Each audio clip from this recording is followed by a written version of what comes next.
Thank you students. आवाज आ रही सबको?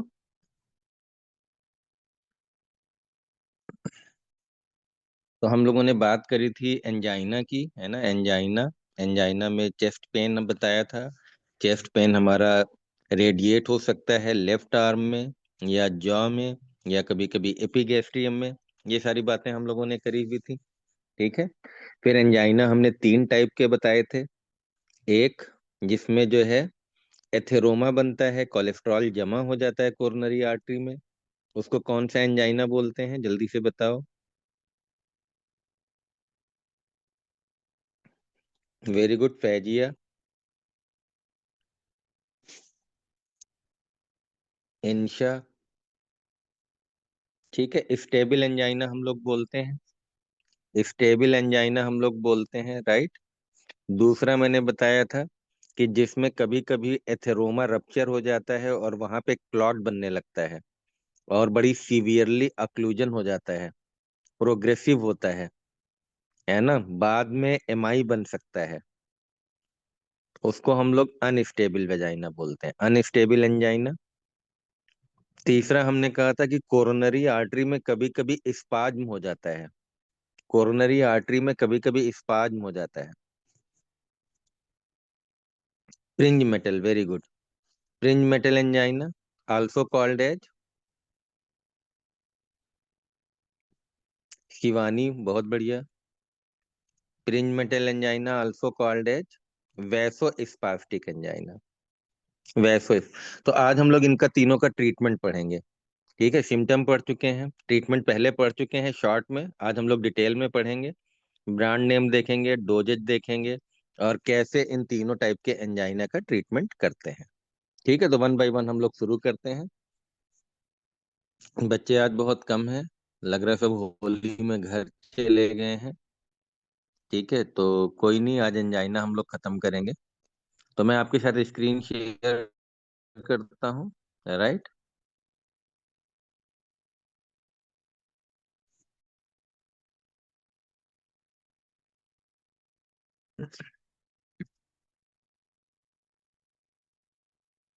यस। तो एंड ट्रीटमेंट हम लोग पढ़ने वाले हैं और ट्रीटमेंट हम लोग तीन पार्ट में पढ़ेंगे, है ना। पहला स्टेबल एंजाइना,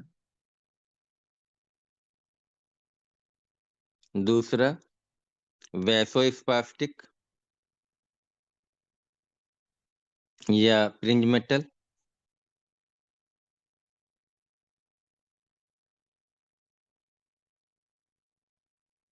और तीसरा अनस्टेबल एंजाइना, राइट। तो तीनों का ट्रीटमेंट हम लोग पढ़ेंगे। तो सबसे पहला हम लोग पढ़ने जा रहे हैं treatment of stable angina, right. तो स्टेबल एंजाइना में अगर हम लोग बात करें तो जो सबसे पहले एक्यूट सिम्टम रिलीफ, सबसे पहले हम लोग ये देखेंगे कि जो एंजाइना में पेन हो रहा है ना, वो हम लोग कैसे रिलीव करें। तो एक तो हमारा क्या होता है कि रेस्ट से रिलीव हो जाता है। ठीक है। लेकिन अगर रेस्ट से रिलीव नहीं हो रहा है, अगर आपको मेडिसिन देनी है ना, if medicine is required, then हम लोग देते हैं GTN। GTN क्या होता है? ग्लिसरील ट्राई नाइट्रेट, ये हम लोग पहले पढ़ चुके हैं। दूसरा नाम है इसका नाइट्रोग्लिसरीन, नाइट्रोग्लिसरीन। ठीक है। कैसे देते हैं? सबलिंगुअल। हमने बताया था कि इसको जीभ के नीचे देते हैं जहां ये एब्जॉर्ब होती है। और खास बात क्या है कि इसको देते ही, है ना, आपको 3 मिनट में आराम मिल जाता है। तो relieved, pain relieved within 3 minute. जैसे ही GTN दोगे तो ये क्या करेगा? Pain relief within 3 minute. 3 minute में हमारा पेन क्या हो जाता है? रिलीव हो जाता है। लेकिन अगर बाई चांस नहीं रिलीव होता है, इफ नॉट रिलीव्ड, तब क्या करेंगे? इफ नॉट रिलीव्ड, तो हम लोग क्या करते हैं, repeat the dose, dose repeat कर देते हैं, रिपीट द डोज। तो ये मैंने सब पहले भी आपको थोड़ी थोड़ी चीजें बताई हैं। तो नॉर्मल जो इसकी डोज है 0.3 to 6 मिलीग्राम सब लिंगुअल देते हैं। कैन रिपीट एवरी 5 मिनट्स, है ना, 5 मिनट हमने लिखा। Repeat the dose after 5 minute. ठीक है, 3 मिनट में पेन रिलीव हो जाना चाहिए, अगर नहीं रिलीव होता है 2 मिनट और इंतजार कर लीजिए, है ना, 5 मिनट में पेन रिलीव हो जाता है। और मैक्सिमम हम लोग 3 डोजेज इसकी दे सकते हैं, मैक्सिमम 3 डोजेज दे सकते हैं। इसकी जो ब्रांड नेम्स है ना, ब्रांड नेम्स भी आप लोग याद कर सकते हो। तो नाइट्रोस्टेट, एनजिसेड, नाइट्रोनल, क्योंकि बच्चे ज्यादातर पूछते रहते हैं, तो मैंने कोशिश करा है कि मैं आपको ब्रांड नेम भी बता दूं। और अगर आप देखोगे तो ये आती है, एनजिसेड टेबलेट्स आती हैं। ठीक है, ये आपका क्या हो गया, ब्रांड नेम हो गया, है ना। ये आपका ग्लाइसेरिल ट्राई नाइट्रेट, जिसको हम लोग क्या बोलते हैं, GTN, ये आपका क्या हो गया, जेनरिक नेम हो गया, जेनरिक नेम। जब भी हम लोग पढ़ाई करते हैं तो हमेशा जेनरिक नेम में करते हैं, और जब मरीज को लिखते हैं तो हम लोग ब्रांड नेम या जेनरिक नेम या दोनों एक साथ लिख देते हैं। ठीक है। और ये जो कंपनी है, ये कंपनी है ग्लैक्सो स्मिथ क्लाइन। ये भी थोड़ा थोड़ा आप लोग देखो कि कौन कौन सी कंपनियां दवाइयां बनाती हैं। ठीक है। तो एनजिसेट के नाम से आती है, 0.5 मिलीग्राम की टेबलेट है, राइट। ये हम लोग मरीज को देते हैं, और ये सबलिंगुअली, है ना, मरीज को बोलते हैं रखने के लिए। इसके बाद जब एंजाइना का एक्यूट अटैक खत्म हो जाता है, तो हम लोगों को क्या देना होता है, मोनोनाइट्रेट,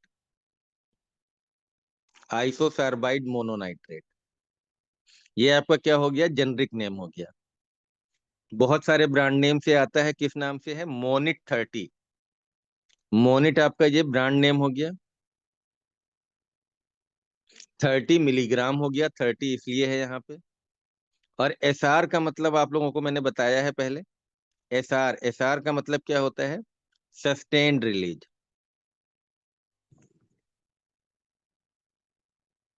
सस्टेन्ड रिलीज का फायदा क्या होता है, इसका एडवांटेज क्या होता है, नाम से आपको पता चल रहा है कि धीमे धीमे रिलीज होती है। तो इसकी जो डोजिंग हो जाती है, डोजिंग फ्रीक्वेंसी, डोजिंग फ्रीक्वेंसी, ये आपकी क्या हो जाती, कम हो जाती है डोजिंग फ्रीक्वेंसी, क्योंकि सस्टेन्ड रिलीज है। तो अगर आपको नॉर्मल दवाइयां 2 या 3 बार देनी पड़ती हैं, तो सस्टेन्ड रिलीज की आपकी फ्रीक्वेंसी कम हो जाएगा, है ना। तो इसको आपको वंस डेली ही देना पड़ता है, ये एडवांटेज हो जाता है। ठीक है। तो मोनिट 30 आती है, जेनरिक नेम क्या है, आइसोसर्बाइड मोनोनाइट्रेट। ये किस टाइप की टेबलेट है, ये सस्टेन्ड रिलीज टेबलेट है। सस्टेन्ड रिलीज का क्या फायदा है, कि हमें एक ही बार दिन में देनी पड़ेगी, वंस डेली देनी पड़ेगी। और ये कंपनी कौन सी है, इंटास, इंटास वाले ये बनाते हैं। बहुत सारी कंपनियां हैं, लेकिन जो मैं पढ़ा रहा हूँ वो मैं आपको बताए दे रहा हूँ। ठीक है, अलग अलग दवाइयां आपको मिल जाएंगी। तो यहाँ पे आप लोग देख लो, ये आपकी मोनिट, है ना, ये है आइसोसार्बाइड मोनोनाइट्रेट। ठीक है। एक्सटेंडेड रिलीज, अगर एक्सटेंडेड रिलीज फॉर्मुलेशन होता है तो आपको कैसे देनी पड़ेगी, वंस डेली देनी पड़ेगी। ठीक है। या आर सस्टेन्ड रिलीज, एक ही बात है, एक्सटेंडेड रिलीज या सस्टेन्ड रिलीज। डाइनाइट्रेट भी दे सकते हैं। डाइनाइट्रेट आपको किस नाम से आती हैं, है ना, तो आइसोर्डिल या सॉर्बिट्रेट। ये आपको 10 to 40 मिलीग्राम 2 से 3 बार देनी पड़ेगी। ठीक है। तो समझ में आया आपको। तो एक्यूट अटैक के लिए आप हम लोग कौन सी प्रेफर करते हैं, GTN। ये कैसे देते हैं, सबलिंगुअली, ये कैसे देते हैं, सबलिंगुअली। ठीक है। लेकिन long term anti anginal therapy, जब आपको फिर आपने मरीज का पेन ठीक कर दिया, फिर इसके बाद उसको लगातार खिलानी है, तो जब लगातार खिलानी है तो हम लोग ये मोनोनाइट्रेट या डाइनाइट्रेट देते हैं। ठीक है, डोजेज मैंने बता दी है। और दवाई देने का कॉन्सेप्ट ये होता है कि मिनिमम डोज पे जितना मेंटेन हो जाए आपको उतने पे मेंटेन कर लेना है। ठीक है। काम कैसे करती है नाइट्रेट्स? तो ये हमारी वेनोडाइलेटर होती हैं, मेनली प्री लोड को कम करती हैं। तो ये मैंने बोला था आप लोगों से कि फार्मा वाले में देख लीजिएगा। अभी आज भी मैं नहीं बता रहा हूँ, ये आपको फार्मा से ही देखना है। डिस्कस हम लोग करेंगे किसी दिन, कल परसों में। ठीक है। तो ये समझ में आ गया। अब आप देखो, दूसरी जो इंपॉर्टेंट ड्रग है वो है बीटा ब्लॉकर। ये भी मैंने आपको पढ़ाया था, बीटा ब्लॉकर। और हमने कहा था कि बीटा ब्लॉकर क्या करता है ना, ये सिंपैथेटिक नर्वस सिस्टम इसको रिड्यूस करता है, डिक्रीज करता है। और जब हम सिंपैथेटिक नर्वस सिस्टम को रिड्यूस करते हैं तो इसका फायदा क्या होता है? हार्ट रेट, ब्लड प्रेशर और ये सब चीजें, जो ऑक्सीजन डिमांड है, ये सब चीजें हमारी कम हो जाती है। ये जिस दिन मैंने पहले दिन लेक्चर लिया था उस दिन मैंने बताया था। ठीक है, कि हमारी बॉडी में सिंपैथेटिक और पैरासिम्पैथेटिक का बैलेंस है। अब नॉर्मली क्या होता है ना, जैसे जब हम लोग चलते हैं, जैसे मान लो हमने ब्रिस्क वॉकिंग करी, तो क्या होता है ना, आपका हार्ट रेट क्या होता है, बढ़ जाता है ना, आपका ब्लड प्रेशर क्या होने लगता है, थोड़ा सा बढ़ने लगता है ना। क्योंकि आपको ज्यादा ऑक्सीजन चाहिए, ऑक्सीजन डिमांड क्या होती है, बढ़ जाती है। क्योंकि हार्ट को ज्यादा काम करना है तो ऑक्सीजन डिमांड कम कर जाती है। अब ये सब बॉडी में चेंजेस क्यों आते हैं? Due to over activity of, या due to stimulation of sympathetic nervous system.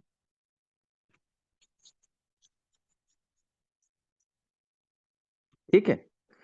अब अगर हम बीटा ब्लॉकर दे दें तो बीटा ब्लॉकर क्या करेगा, सिंपैथेटिक नर्वस सिस्टम को ब्लॉक कर देगा। तो अब जब हम लोग तेज तेज चलेंगे तो हमारा हार्ट रेट नहीं बढ़ेगा। और जब हार्ट रेट नहीं बढ़ेगा तो ऑक्सीजन डिमांड नहीं बढ़ेगी। ऑक्सीजन डिमांड नहीं बढ़ेगी तो पेन नहीं होगा। तो हमारी चलने की कैपेसिटी बढ़ जाती है। मान लो पहले जिसको एंजाइना है वो 300 मीटर चल रहा था, लेकिन अगर वो बीटा ब्लॉकर दे देंगे तो वो 600 मीटर चला जाएगा। पर ज्यादा तेज नहीं चल पाएगा। क्यों? क्योंकि उसकी हार्ट रेट और ब्लड प्रेशर बढ़ने नहीं पाएगा बीटा ब्लॉकर की वजह से। तो एक्सरसाइज कैपेसिटी उसकी जो है ना, मतलब ज्यादा काम नहीं कर पाएगा पर देर तक कर पाएगा। आप समझ रहे हैं? तो ये डिटेल आपके लिए, आपको फार्मा के लेक्चर में सब देखना पड़ेगा। यहाँ पे अगर आप देखोगे तो ये मेटोप्रोलाल एंड एटिनोलाल, कार्बिडिलाल, ये सब दे सकते हैं। ये डोजेज दे रखी हैं, इनमें कुछ बताने वाला नहीं होता है। कोई भी बीटा ब्लॉकर आप दे सकते हो जो मरीज को सूट करे और जो सस्ती पड़े। ठीक है, मैं अगर पर्सनली आप मेरी राय लोगे तो मैं वो ज्यादा पसंद करता हूँ दवाइयाँ जो कम से कम खानी पड़े। तो वंस डेली वाली आप दे सकते हो, राइट। तो ये बीटा ब्लॉकर आपका इंपॉर्टेंट है। तीसरी आती है फिर कैल्शियम चैनल ब्लॉकर। यही तीन दवाइयां मैंने बताई थी। ठीक है। लेकिन हम लोग ये कब देते हैं कैल्शियम चैनल ब्लॉकर? जब बीटा ब्लॉकर किसी मरीज को ना दे पाए, for patients who can not tolerate beta blocker. तो स्टेबल एंजाइना अगर है तो आपकी फर्स्ट लाइन ड्रग क्या हो गई? नाइट्रेट, और दूसरी बीटा ब्लॉकर। ये फर्स्ट लाइन है आपकी। अगर ये नहीं सूट कर रही तब तीसरे नंबर पे कैल्शियम चैनल ब्लॉकर आपको देनी। ठीक है। कैल्शियम चैनल ब्लॉकर यहाँ पे आप कोई भी दे सकते हो, है ना। एम्लोडिपिन है आपके पास, डिल्टियाजेम है, वेरापामिल है। और ये अलग अलग नाम से आती हैं, है ना। ये ब्रांड नेम दिए हुए हैं और ये इनकी डोजेज दी हुई है। ठीक है। और अगर इनमें से कोई भी ड्रग अगर फायदा नहीं कर रही है, रिफ्रैक्ट्री केसेस, रिफ्रैक्ट्री का मतलब होता है patients is not responding to first line drug, तो आपको सेकेंड लाइन ड्रग जोड़नी पड़ेगी, कॉम्बिनेशन थेरेपी देनी पड़ेगी, है ना। तो यहाँ पे रेनोलाजिन जो मैंने आपको बताया था। ठीक है, और ये इसकी यहाँ पे डोजेज दी हुई है कि कैसे आपको देनी। तो समझ में आ गया सबको? ये ट्रीटमेंट प्लान समझ में आया आप लोगों को?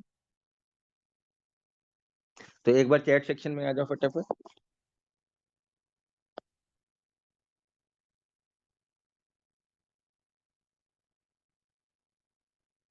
ये ट्रीटमेंट प्लान समझ में आया। अगर एक्यूट अटैक है तो हम लोग कौन सी देते हैं एक्यूट अटैक में? GTN। Very good. इनशा ने सबसे पहले बताया। तो एक्यूट अटैक में हम लोग GTN देते हैं। किस रूट से देते हैं? ओरल देंगे, सबलिंगुअल देंगे, या इंजेक्शन देंगे? सबलिंगुअल देते हैं। तो GTN देते हैं सबलिंगुअल। एक बार पेन कंट्रोल हो गया तो आपको फिर घर पे उसको आप कौन सी दो दवाइयां देते हैं मेनली GTN के बाद घर पे? तो या तो नाइट्रेट देंगे, मोनोनाइट्रेट या डाइनाइट्रेट, और बीटा ब्लॉकर। तो नाइट्रेट सर बीटा ब्लॉकर। तीसरी इसके बाद कौन सी प्रिफर करते हैं नाइट्रेट एंड बीटा ब्लॉकर के बाद? Calcium channel blocker. और अगर इनसे भी नहीं कंट्रोल हो रहा है तो एड ऑन थेरेपी करेंगे। एड ऑन थेरेपी करेंगे, यानी कि ये तो चलेंगी चलेंगी, इनके साथ में एक और जोड़ देंगे। तो कौन सी जोड़ देते हैं? रेनोलाजिन। बहुत बढ़िया, रेनोलाजिन। तो ये ट्रीटमेंट प्लान आप लोगों को समझ में आ गया, बहुत बढ़िया। आगे बढ़ते हैं।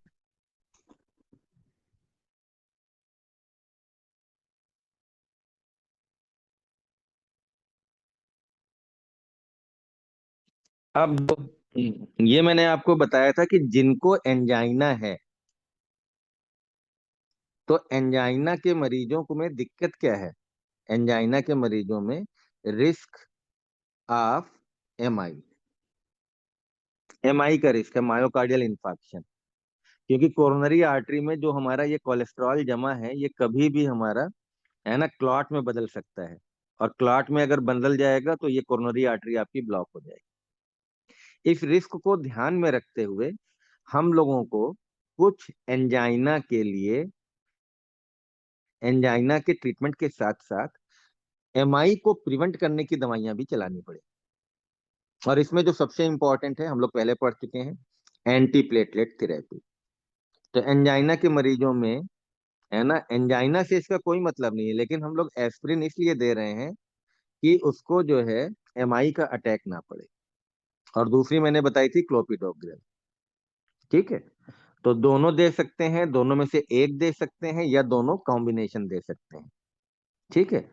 तो वैसे नॉर्मली एस्पिरिन देते हैं, और एस्पिरिन के बाद क्लोपिडोग्रेल, है ना, if aspirin intolerant or combination. तो हमारे पास सारे तरीके हैं। ठीक है। ये इकोस्प्रिन के नाम से आती है, और ये प्लेविक्स या क्लोपिवास, ब्रांड नेम आपको याद नहीं करने हैं, आपको याद जेनरिक नेम ही रखने हैं। दूसरा मैंने क्या बताया था कि अगर पेशेंट है, तो का पेशेंट है MI, तो आपको स्टैटिन तो देना ही देना है। और आपको कौन से स्टैटिन देने हैं इनमें? तो दो ही स्टैटिन है आपके, है ना, हाई इंटेंसिटी। याद आया आपको? क्योंकि ये हाई रिस्क पेशेंट है, तो हाई इंटेंसिटी वाले दोनों देने हैं, या तो एटोरवा या रोजुवा। तीसरी एक हम लोग ड्रग देते हैं, AC इनहिबिटर या ARB। स्पेशली ये कब यूज होती है? अगर पेशेंट को हाइपरटेंशन या डायबिटीज है। ठीक है।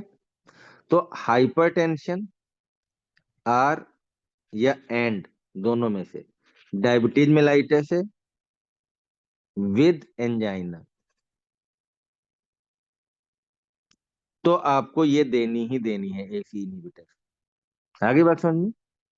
तो अगर एंजाइना के साथ हाइपरटेंशन या डायबिटीज है, तो आपको इनालाप्रिल या रेमिप्रिल में भी कोई ड्रग स्टार्ट, इनमें से एक दी जाती है, ये याद रखना।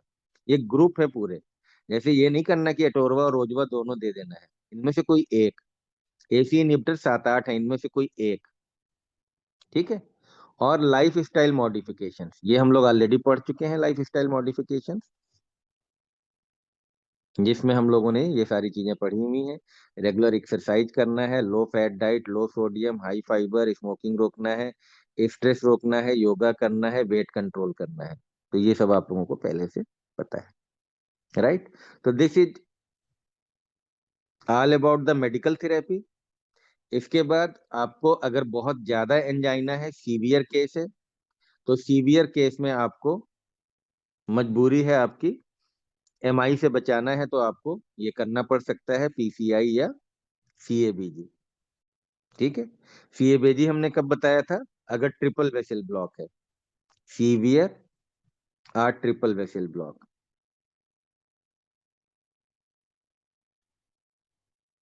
ठीक है। और पीसीआई हम लोग कब करते हैं? तो पीसीआई, ठीक है, 1 और 2 वेसल ब्लॉक।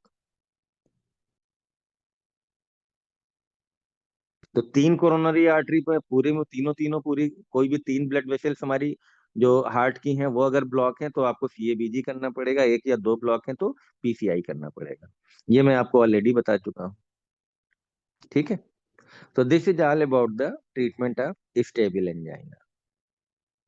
नेक्स्ट हम लोग पढ़ेंगे ट्रीटमेंट ऑफ वैसोस्पास्टिक एंजाइना।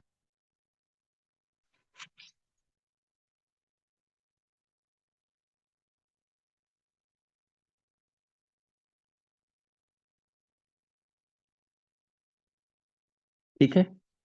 तो इसके पहले कि हम लोग पढ़ें, एक बार जल्दी से फिर से चैट सेक्शन में आ जाओ।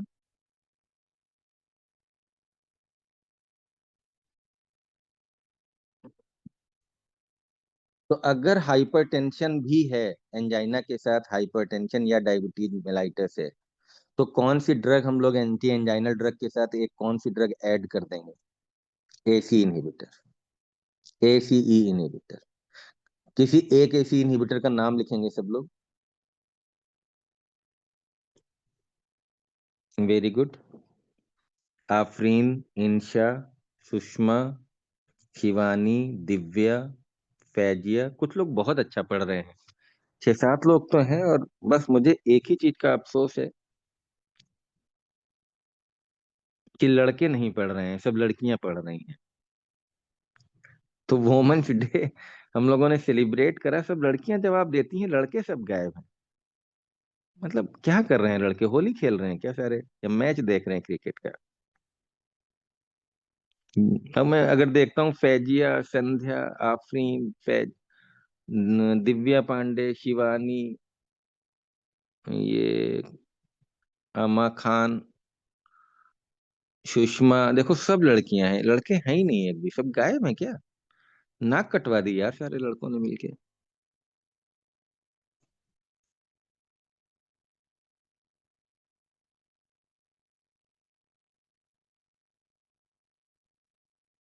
कोई है ही नहीं क्या भाई? लड़कों में कौन कौन है? 1 मिनट। आविका दीक्षित, दीपक शाक्या, ये सब लड़कियां, जावेद अख्तर, मोहम्मद शाकिब, हैं तो भाई लड़के भी। शशिकांत यादव, आप लोग जवाब दो भाई। कम है लेकिन। ठीक है, चलो नेक्स्ट क्वेश्चन पूछूंगा तो आपको जवाब देना है। हम्म। हम्म। अगर ट्रिपल वेसल ब्लॉक हो तो कौन सा सर्जरी प्रिफर करते हैं हम लोग? ट्रिपल वेसल ब्लॉक में, ये लो फिर से सब लड़कियां। कोई नहीं, लड़कों को अब मौका दिया जा रहा है। वेरी गुड, मधु प्रसाद, ये भी लड़की ही निकली। अरे भाई। दीपक, चलो, दीपक ने बताया। दीपक के लिए सब लोग क्लैपिंग करेंगे, तालियां बजाएंगे भाई, सारी लड़कियां मिलके दीपक के लिए तालियां बजाएंगे। कोई तो आया मैदान में। तालियां बजाने का ऑप्शन है ना आपके पास? नहीं है क्या?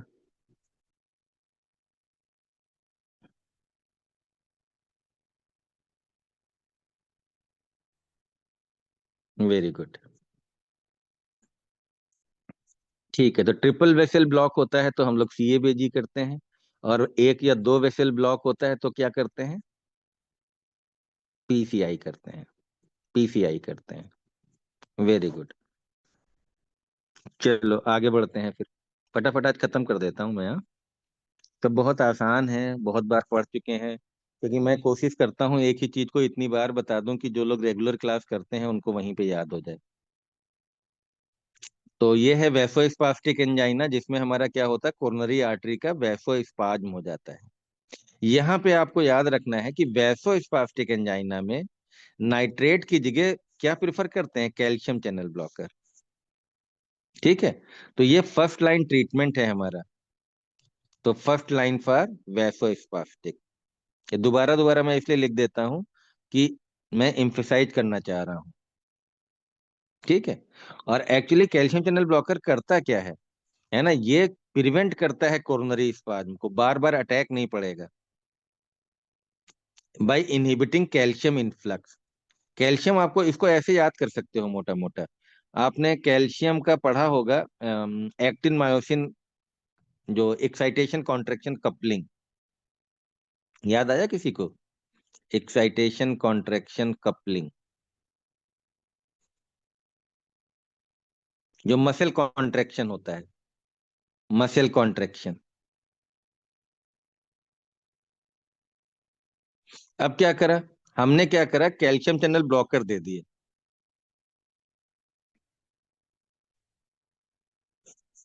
तो इफ कैल्शियम चैनल ब्लॉकर, तो क्या होगा, कैल्शियम आपका आ ही नहीं पाएगा, तो मसल कॉन्ट्रैक्ट नहीं होगी, मसल कॉन्ट्रैक्ट नहीं होगी तो मसल क्या हो जाएगी, रिलैक्स हो जाएगी।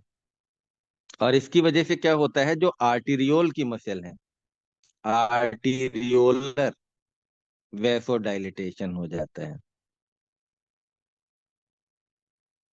तो जितनी भी हमारी आर्टीरियोल्स हैं बॉडी की, उनमें वैसोडाइलिटेशन होता है, और इसीलिए ये क्या है ना, प्रिवेंट कोरोनरी वैसोस्पाज्म। सो मे प्रिवेंट कोरोनरी वैसोस्पाज्म। याद आया आपको, क्योंकि मैंने कहा था कि वैसोस्पाज्म का कोई कारण नहीं है ना, जब मन होता तब हो जाता है। तो कैल्शियम चैनल ब्लॉकर दे दोगे तो इसमें अटैक पड़ने के चांस कम हो जाएंगे, इसीलिए इसमें जो फर्स्ट लाइन है वो क्या है आपकी, कैल्शियम चैनल ब्लॉकर। इसके अलावा ये पेन भी रिलीव करता है, ऐसा नहीं है कि केवल प्रिवेंशन में रोल है, तो also relieve pain by decreasing after load. अब ये बहुत सारे लोगों को नहीं समझ में आया होगा, है ना, तो ये आप लोग एक बार फार्मा में देख लेना। मैं रिकॉर्डिंग के लिए मैं आपको बता दूंगा, मैं कल नहीं बना पाया कोर्स, एक तो मैंने बना रखा है, वहां से आप लोग ले सकते हो, है ना, दूसरा मैं और भी देखता हूँ कुछ।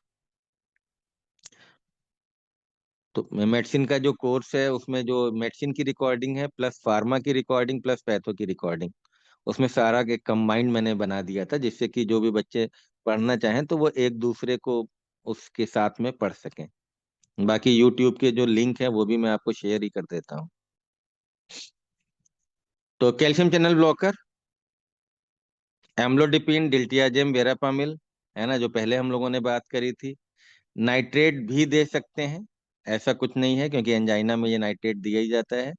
नाइट्रेट में वही सारी हैं, मोनोनाइट्रेट भी दे सकते हो, डाइनाइट्रेट भी दे सकते हो। और जीटीएन आपको कब देना है, जीटीएन हमेशा याद रखो, जीटीएन कब देते हैं, फॉर एक्यूट रिलीफ। सबलिंगुअल देते हैं, और ये कब देते हैं, फॉर एक्यूट रिलीफ। तुरंत अगर अटैक पड़ गया है उसी समय आपको जीटीएन रखनी है, तुरंत जीभ के नीचे एक पकड़ा देनी है, और उससे आराम मिल जाएगी। ठीक है, फिर सेकेंड लाइन ट्रीटमेंट आपको क्या करना है, तो लगभग ट्रीटमेंट सेम है, बस फर्क क्या हो जाता है कि इसमें वैसोस्पास्टिक में मेनली हमारा फोकस कैल्शियम चैनल ब्लॉकर पे होता है ना, वही है सेकेंड लाइन ड्रग्स। रेनोलाजिन है हमारे पास, और एक निकोरेंडिल भी आती है, ये भी दे सकते हैं। तो बहुत ज्यादा आप मत करो, थोड़ा थोड़ा पढ़ो, नहीं तो फिर दिक्कत करेगा। इसके अलावा एमआई की प्रिवेंशन आपको करनी करनी है एंजाइना के मरीजों में, तो आपको एस्प्रिन एंड क्लोपिडोग्रल ये स्टार्ट ही करनी पड़ेगी। एंजाइना है तो आपको एस्प्रिन और क्लोपिडोग्रल देना पड़ेगा, क्योंकि एमआई का रिस्क है। ठीक है, बाकी अगर आपका एलडीएल नहीं बढ़ा हुआ है तो आप उसको एक बार रोक सकते हो, स्टैटिन। लाइफ स्टाइल मॉडिफिकेशन, है ना, ये आपको पता ही है सारी क्या क्या चीजें करनी है। कोल्ड एक्सपोजर से कई बार आपका क्या होता है, ये वैसोस्पाज्म हो जाता है। तो एकदम से बर्फ वाले एरिया में जाने से मरीज को रोकना है, एकदम से ठंडक या बाहर निकलना रात में, ठंडक के मौसम में या स्नोफॉल वगैरह, है ना, तो वहां पे ये सब चीजें थोड़ी सी आपकी प्रॉब्लम क्रिएट कर सकती हैं। ठीक है। एक्यूट अटैक में, एक्यूट अटैक के लिए तुरंत आराम के लिए आपके पास वही है, इमीडिएट रिलीफ के लिए तुरंत जीटीएन देना है। ठीक है। और क्योंकि एमआई का अटैक हो सकता है, तो इसलिए अगर जीटीएन से नहीं फायदा मिलता है तो हॉस्पिटलाइज कर देते हैं। बीटा ब्लॉकर हम लोग नहीं देते हैं, ये ध्यान रखना है, ये बहुत इंपॉर्टेंट पॉइंट है, वेरी इंपॉर्टेंट। ठीक है। क्योंकि बीटा ब्लॉकर क्या करता है, बीटा ब्लॉकर, है ना, में इंक्रीज या प्रेसिपिटेट वैसोस्पाज्म।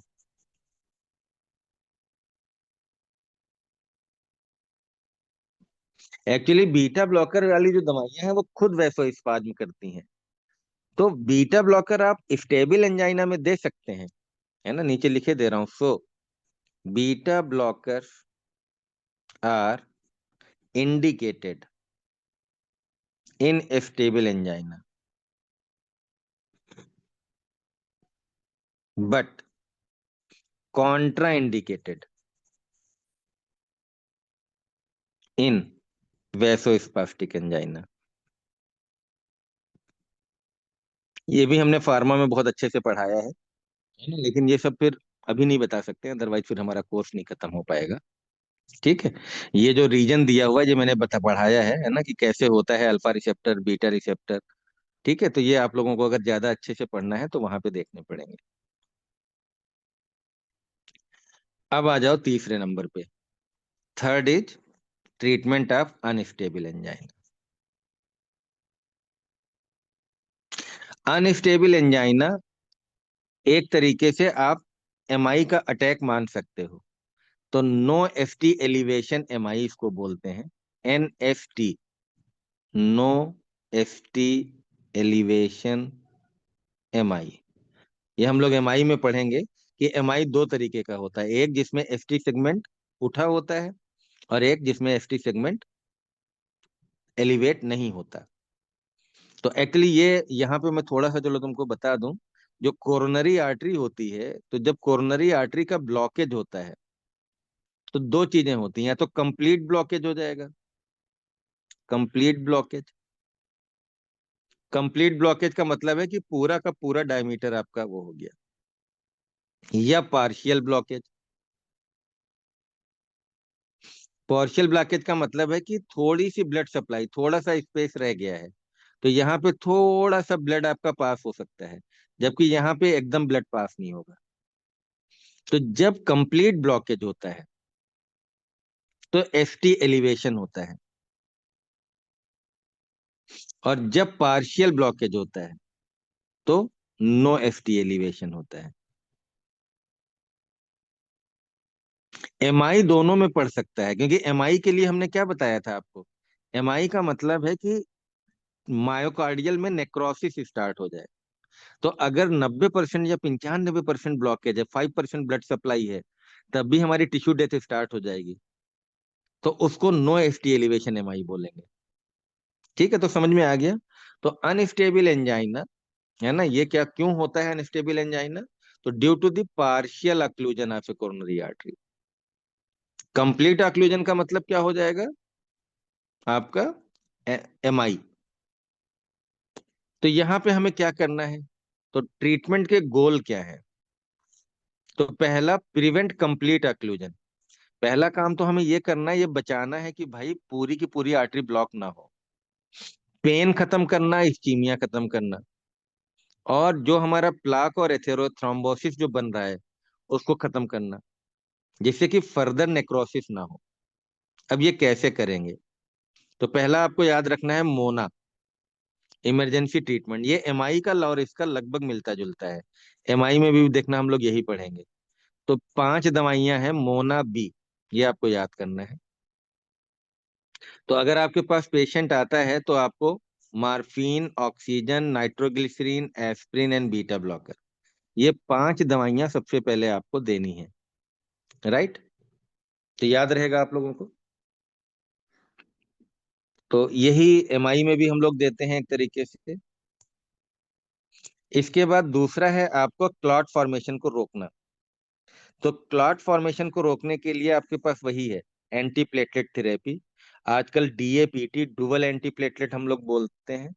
और जिसमें हमने क्या कहा था, डुअल में एक तो एस्पिरिन तो देनी ही देनी है, प्लस चूज वन, तो क्लोपिडोग्रेल। तो क्लोपिडोग्रेल दे सकते हैं। और ये नीचे नई दवाइयां भी आ गई हैं, ठीक है, इनके बारे में हम लोग अभी फिलहाल बात नहीं कर रहे हैं। इसके बाद एंटी कोएगुलेंट देना होता है।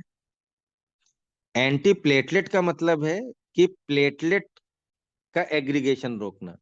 अब दूसरा हमारा है कि क्लॉट हमारा प्रिवेंट करना है। ठीक है, तो इसके लिए क्या करते हैं, क्लॉट प्रिवेंट करने के लिए हिपैरिन दे देते हैं। ये आप लोगों को पढ़ना है, हिपैरिन या इनॉक्सापेरिन या फोंडापेरिनेक्स। ये एंटी थ्रोम्बोटिक होती हैं, क्लॉट नहीं बनने देती।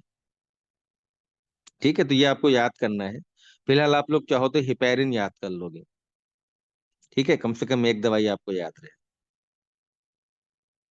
इसके बाद हम लोग क्या करते हैं, रिड्यूस मायोकार्डियल ऑक्सीजन सप्लाई।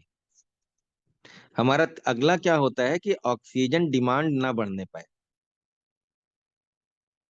ठीक है, उसके लिए बीटा ब्लॉकर दे देते हैं। ये सारे बीटा ब्लॉकर हैं, इनमें से कोई एक। नाइट्रेट दे देते हैं फॉर सिम्टम रिलीफ, क्योंकि पेन रिलीव हो जाएगा। कैल्शियम चैनल ब्लॉकर, वही वाला फार्मूला है जो हमने बताया था उसमें, एंजाइना में। और फिर सेकेंड लाइन ड्रग्स भी दे सकते हैं, रेनोलाजिन। इसके अलावा एमआई के अटैक में आपको क्या देना है, लिपिड लोअरिंग आपको देना है। तो हाई इंटेंसिटी, ये लाइफ लॉन्ग चलेगी, ये मैं आपको पहले पढ़ा चुका हूँ। तो एटोरवा स्टैटिन या रोजवा स्टैटिन आपको देनी है।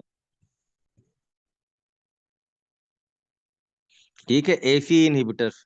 एमआई में तुम ये मान लो कि जितनी दवाइयां पढ़ी हैं सब देनी है। ठीक है, और फिर नेक्स्ट पीसीआई या सीएबीजी, ये भी आपको करना पड़ सकता है। तो पीसीआई या सीएबीजी। ठीक है, और कब करते हैं, तो इसमें सिंगल और डबल वेसल डिजीज में, ये मल्टी वेसल या ट्रिपल वेसल, या left main coronary artery stenosis. ठीक है, तो ये आपको करना पड़ेगा। बाकी लाइफ स्टाइल मॉडिफिकेशन आपको पता ही है। ठीक है, अब आप लास्ट में फिर से देख लो। तो एमआई और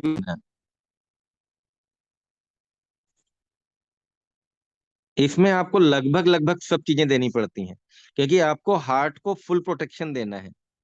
और इसमें क्या हुआ था, कोरोनरी आर्टरी में ये थ्रोम्बस बन गया, पूरा कंप्लीट ब्लॉक हो गया। तो यहाँ पे एक तो हमें क्या करना है, पेन रिलीव करना है। पेन रिलीव करने के लिए आपको जीटीएन देना पड़ेगा इस तुरंत ही। ठीक है, फिर ये क्लॉट जम रहा है, तो एंटी प्लेटलेट। इसके अलावा एंटी थ्रोम्बोटिक हिपैरिन। इसके अलावा सपोर्टिंग में आप सब कुछ दे देना है, AC inhibitor, beta blocker, calcium channel blocker. तो इसमें बहुत सारी ड्रग्स हैं। तो इसको एक बार आप पढ़ोगे तो सब समझ में आ जाएगा। और स्टार्टिंग में आपको मोना बी याद रखना है। ठीक है, तो वैसे भी देखो, ये अनस्टेबल एंजाइना वगैरह आपको ट्रीट नहीं करना है। मोटा सा एक कॉन्सेप्ट आप देख लो, है ना, क्योंकि ये सब तो कार्डियक सेंटर में ही मरीज जाते हैं। ठीक है, तो अब अनस्टेबल एंजाइना समझ में आ गया। अनस्टेबल एंजाइना मींस आप मान के चलो just like MI, right.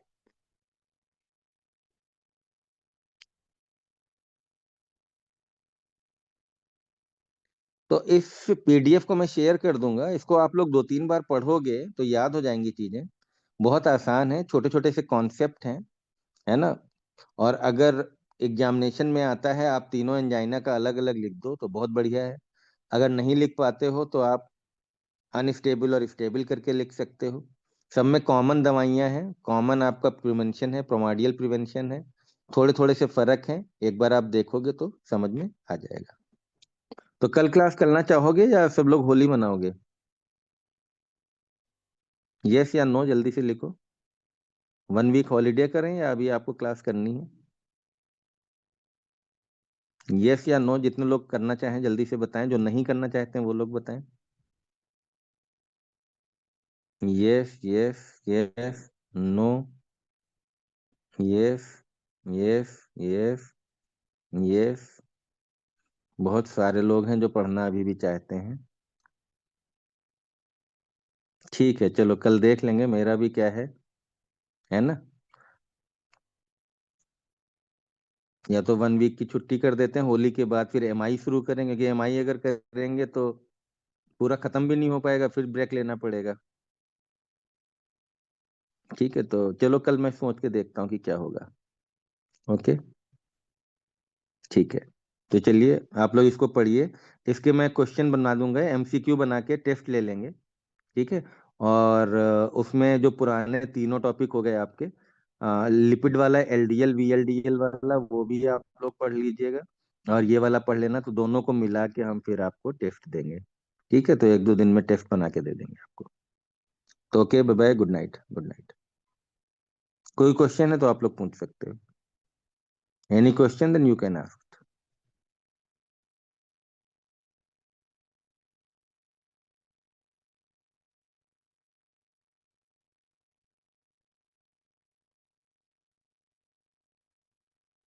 Okay, good night, good night, thank you.